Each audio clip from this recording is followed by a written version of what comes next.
Joining us on the line now is Aaron Hill, former Blue Jays second baseman, current Arizona Diamondbacks second baseman. Aaron, nice to have you on the show. Thanks for taking the time. Hey, good to hear from you guys, man. I haven't talked to you guys in a while. Well, I mean, you haven't hit for the cycle 3 or 4 times in a week. What do you want us to do? Front-running guys over there. Little injury to start the season with a broken hand, but seemingly finding your stride here of late. How much of an impact has that injury had on you, and is it still bugging you at all? Unfortunately, you never want to get hit in the hand, especially when it breaks, but it was one of those situations. They said that, it's a very small, there's no reason for surgery, a very small chance that it won't heal, and you should be back in 4 to 6 weeks. And well, unfortunately, that very small chance happened.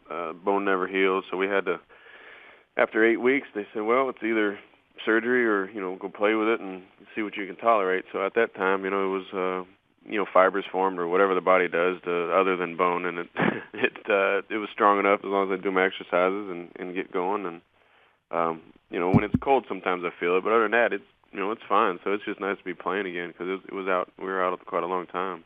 Well, Aaron, you're a real impact player, and there's no doubt about that. You've made a big impact on the team since returning to it. So when you're injured and you hear these words like play through what you can tolerate, and you see the team where it is, and you know that you can make a big impact on the team if you're back, is there like a part of you that just pushes yourself harder at the risk of your own health to try and get back so you can be that impact player?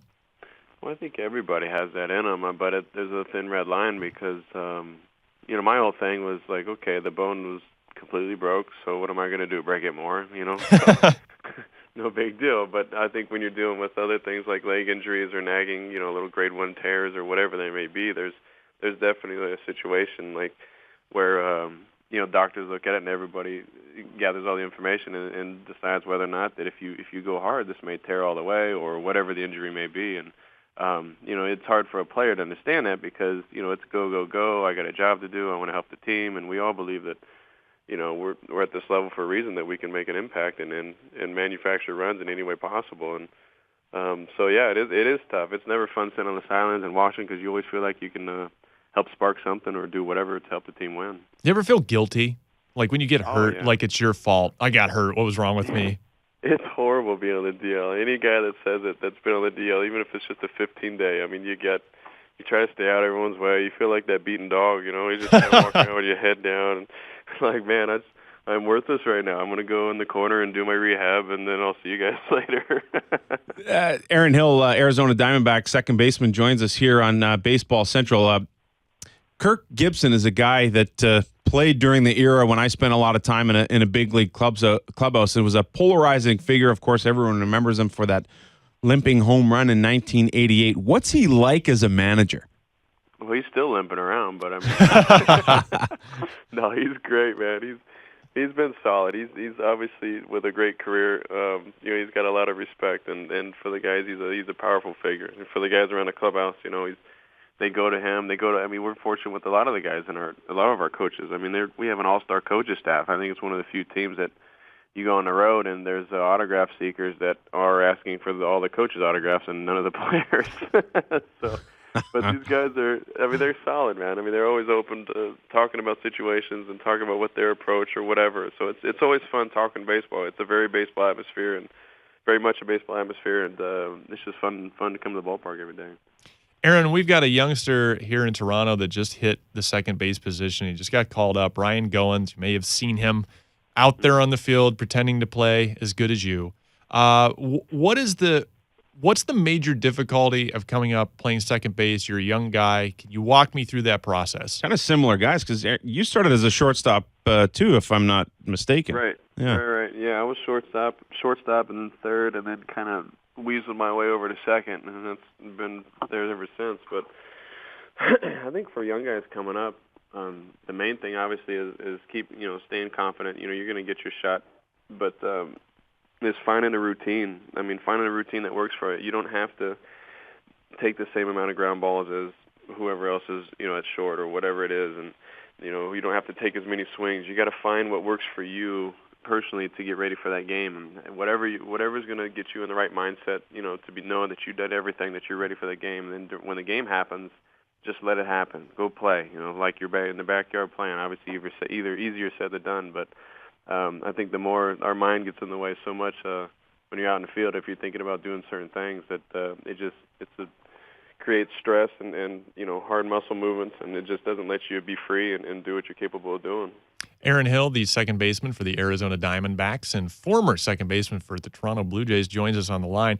Aaron, when you first got called up and you talked about going out there, trying to find your routine, all the things that you felt like you might have to do because other guys were doing it, is that a big difficulty for youngsters when they come up? Was it a difficulty for you, feeling like if you don't go above and beyond because you are now in the big leagues, you have to do everything everyone else does, that you're not going to pass some kind of optical test of really fitting in?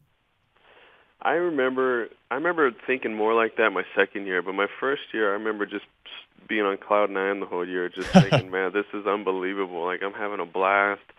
I'm where I want to be, and I'm just, I'm going to do everything I can to stay here. I worked very hard at it, and I had great role models like, Halliday, his work routine, even though, he's a pitcher, but still I envied I looked up to the way he worked out and how he went about his day-to-day business. And so just having at least a model to look to, and you kind of pick and choose, and you can try to do certain things, but you pick something that, like I picked a few things that I liked what Doc did, and what it worked for me.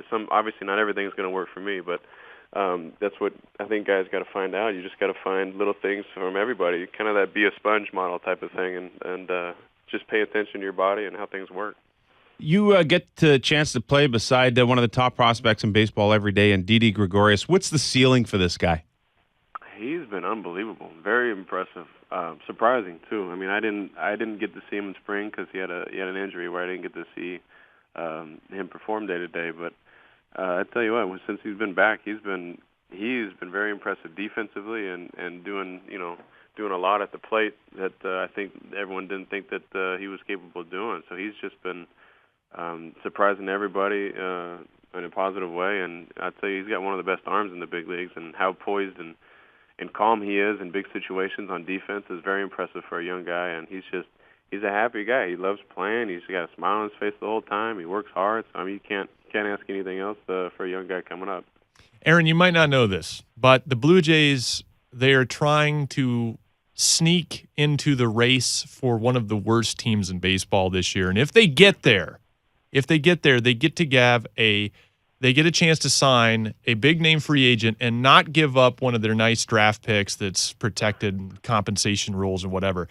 They're 11th place right now. So what I'm going to need you to do, if you can, is beat them tonight to get them back in that 10 spot. Can you do that? Is that what their goal is? I'm sure they'd love to hear that from you. Hey, independent contractor. I'm saying it like it is. Kirk Gibson, ladies and gentlemen. I've got the team's best in mind, Aaron. I need you to beat them.